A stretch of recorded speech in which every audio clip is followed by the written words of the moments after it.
I was 29 when I became aware that I was making the biggest mistake of my career. And it wasn't just a one-time thing. I had been doing it every day. The way I found out, I was standing in a parking lot and I was talking to my coworker. My coworker and I both sold pharmaceuticals at the time to the same customers. And I recognized he had such a better relationship with all of our customers than I did. And I truly cared about them. I called on them as often as they did. I wanted to have a good relationship with them because when you're in sales, it's just about your customers. You're out there day in, day out. All you have is your customers. But there I was, standing in this parking lot, crying, tears streaming down my face, and saying to my coworker, why? Why do they like you better? And he asked me, Monica, do you want to know? I said, yes, I want to know. And he said, Monica, you don't listen. I was shocked. I listen to people all the time. I ask them questions and I listen to the answers. I gave him 3 examples. And he said, yeah, exactly.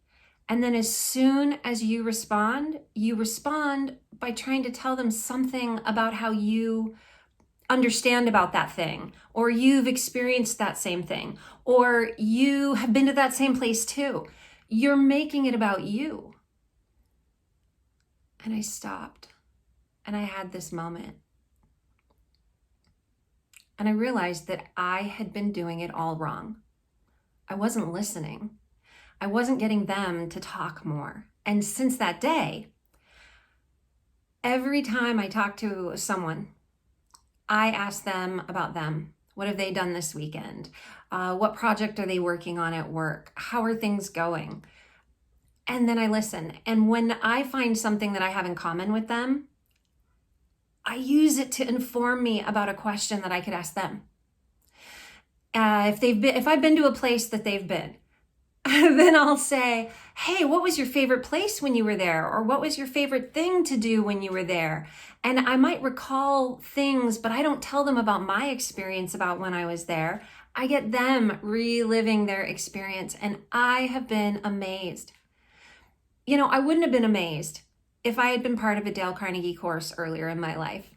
I wouldn't have been amazed if I had read his book, How to Win Friends and Influence People. Because right then and there, Principle 7, it says, be a good listener and encourage people to talk about themselves. And this will be magic for all of us, like it was magic for me, because then it alleviates all the fear that we have when we go to networking meetings or a family party or a business meeting, and we think, oh, what are we going to say? What are we going to do? All you need to do is ask questions and listen. And when someone tells you something, go the next level deeper. Ask them why they were interested in that or why they enjoyed that, or, you know what I'm saying? Man, I don't know if I'm the only one that has made this tragic mistake before, trying to relate to people by telling them about us. But Mr. Carnegie had that wisdom. Be a good listener. Encourage the other person to talk about themselves. I can't wait to hear about your successes and the transformation that you see in your business relationships and personal relationships when you spend a lot more time listening.